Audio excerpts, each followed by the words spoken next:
Let's get reaction right now from civil rights attorney Brian Claypool. And Brian, your reaction to what you heard from Michael Cohen this morning. Hey, Cheryl. Yeah, after the jury drinks the Michael Cohen Kool-Aid and the dust clears, at the end of the day, there is still not a shred of evidence that ties former President Trump to directing somebody within the Trump organization to falsify documents with an intent to interfere with the election. It's still not there. All Cohen said is, yeah, I had a meeting. Trump said, I'm going to key you back. But there's nothing that shows, there's no text message and email, any documentation that would support the proposition that Trump came up with this scheme of billing $35,000 a month for services that weren't carried out by Michael Cohen. And on top of that, Cheryl, I think the most important testimony you got out of Cohen that helps Trump's case is two things.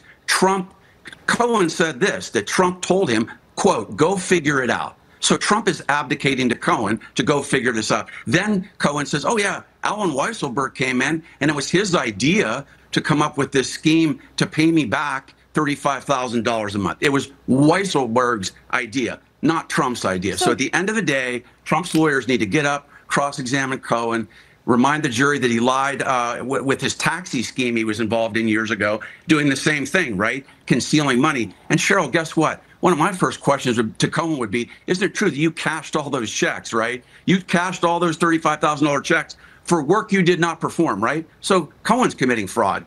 Well, then where's Weisselberg? I mean, if you're the prosecution, if Michael Cohen is your star witness, it sounds to me that it should be Weisselberg that's the star witness. But where is he? Well, I mean, he's in prison. I know he's in prison, but I'm saying within the case.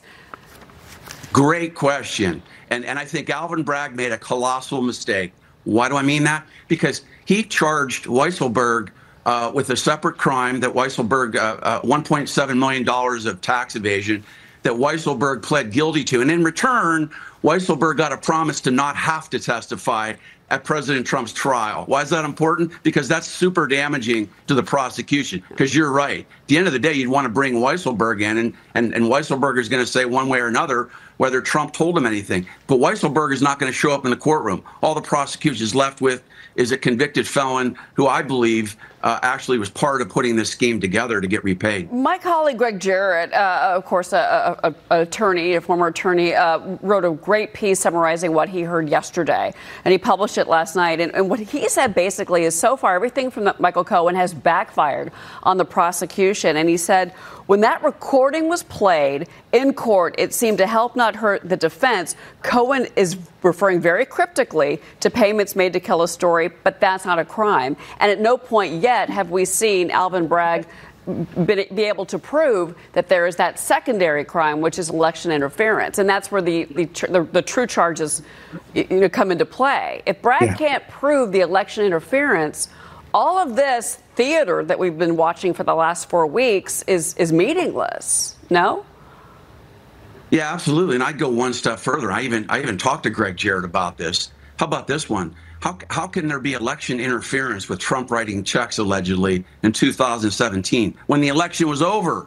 It was over on November 8th, 2016. How does any of this have anything to do with interfering with an election that already took place? That's Trump's best argument in closing. Brian, thank you for the analysis. Appreciate it. You bet. Glad you were here.